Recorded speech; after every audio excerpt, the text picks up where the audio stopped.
Hey, welcome back to Brighter Rays. We are looking at the conclusion of our study called Where is Your Faithfulness? And I'm talking about marriage in this one because this is what God talks about here.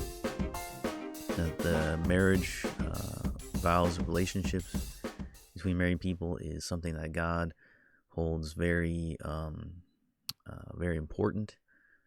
And so I know that this view of marriage and divorce is really in direct confrontation with the prevailing view in society today. In most people's eyes, marriage has been so devalued, it's a wonder that people seek marriage at all. Our culture has created an alternative form of marriage that says that anyone can marry anyone else.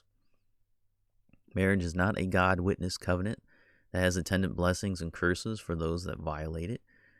It is something altogether different from what God established at the beginning.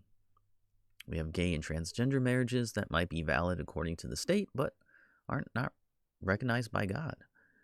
It is sad that those that choose such a marriage, or a believer and unbeliever, they'll never experience the God-given blessings of marriage that follow obeying God's commands. God has the best way for us. Not just a way, but the best way. And so when we follow him and obey him, that's the best life. Obedience. Not getting what you want, but it's about obedience. Obedience is the best life now. So, people that disobey and get married and divorce and do all these other things, they'll never experience what marriage is, though they call themselves married here. And so we need to elevate the view of marriage between a man and a woman. That's how it was intended. It's not an archaic leftover of evolution or something, whatever people to call it. It's God's best. And we see that. And we see that played out in society. And even though people are trying to change that, the studies still show that it's the best way. I mean, even though people try to relegate it to like a cultural kind of thing, but it's just how humans are wired. It's how we're created. So we should also take a more serious approach to divorce. Jesus said that immorality was to be taken into account when it comes to divorce, but denied the Pharisees' point that divorce was allowed for almost any reason. Divorce is something that we should not consider. It shouldn't be our escape plan if our marriage gets too difficult. If God hates it, we should too. But divorce is not an unforgivable sin. There is repentance and forgiveness available. In Jesus, we can find forgiveness. All our trespasses of his law can be forgiven. Our compromising in our marriages can be forgiven. God can repair bad or broken relationships. With him, all things are possible. By the power of God, through his word, people can change and forgiveness can take place. There is hope even if you made a wreck of all your past relationships. There is still hope. Your human relationships are not so far destroyed that God couldn't help you repair them. They might have damage.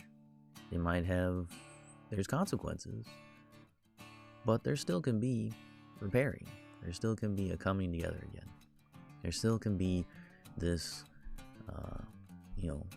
godly relationship. Even though it might not be the way it was before, even though there might be ongoing consequences for the rest of your life. Those people who get divorced may never get back together again.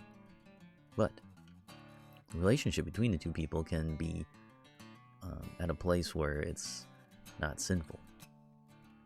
So your relationship with God is not so far gone either that it can't be fixed.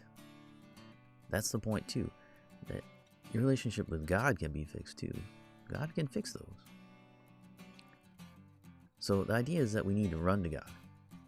We need to confess, find that when he is the God of mercy, that he loves us, and turn to him. So that's the study for this week.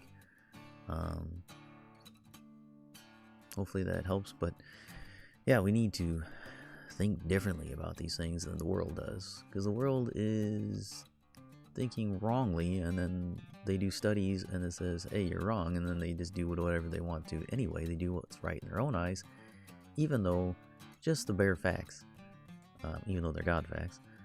But the facts tell them otherwise. So God's way is the best.